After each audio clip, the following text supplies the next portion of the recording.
Hi friends, പുതിയൊരു വീഡിയോയിലേക്ക് എല്ലാവർക്കും സ്വാഗതം. ടാങ്കുകളും വിമാനങ്ങളും മുന്നേ സൈക്കിളുകളിൽ പാഞ്ഞെത്തി ഒരു യുദ്ധത്തെ കുറിച്ച് നിങ്ങൾ കേട്ടിട്ടുണ്ടോ?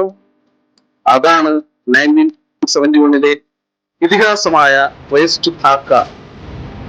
വെറും 13 ദിവസം കൊണ്ട് ഭൂപടം മാറ്റിവരച്ച ഇന്ത്യൻ സൈന്യത്തിന്റെ മിന്നൽ നീക്കം.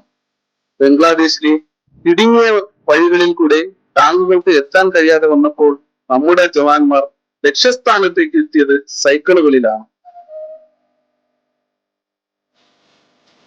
ശത്രുക്കൾ പ്രതീക്ഷിക്കാതിരുന്ന വഴികളിലൂടെ സൈക്കിളിലും കാൽനടയായും മിന്നൽ വേഗത്തിൽ എത്തിയ ജവാന്മാർ ഹാക്ക് വളഞ്ഞു.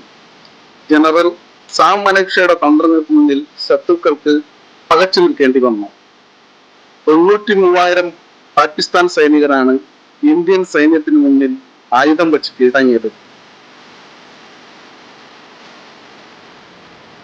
ഒരു ജനതയുടെ സ്വാതന്ത്ര്യത്തിലേക്ക് സൈക്കിൾ വേഗതയിൽ പിച്ചെത്തിയ ഇന്ത്യൻ സൈന്യത്തിന് ഒരു ബിഗ് സല്യൂട്ട്.